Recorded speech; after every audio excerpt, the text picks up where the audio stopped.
Manila kami ng alon.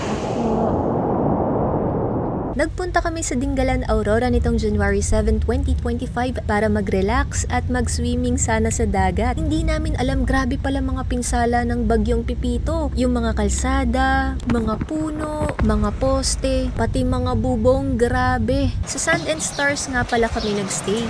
Na nga lang yung natira sa signage nila. Kahit 2 buwan na nakalipas, kita pa rin mga pinsala ng bagyo. Garu. Kasama namin si Garp kaya tinawagan muna namin sila bago magpunta rito. Buti pet-friendly sila at pwede sa mismong room. Dito sa couples room kami nagstay. 2,900 per night, may heater na rin, private bathroom at aircon. At may balcony kaharap ng dagat. Ang ganda tumambay rito kaso napakaraming lamok. Makulimlim at mahangin ang panahon nung nagpunta kami rito. Ang cute-cute ng bebe. Sa pagkain naman, lumalabas kami ng resort. Dito kami lagi sa Tita Tess Tapsi and Restaurant.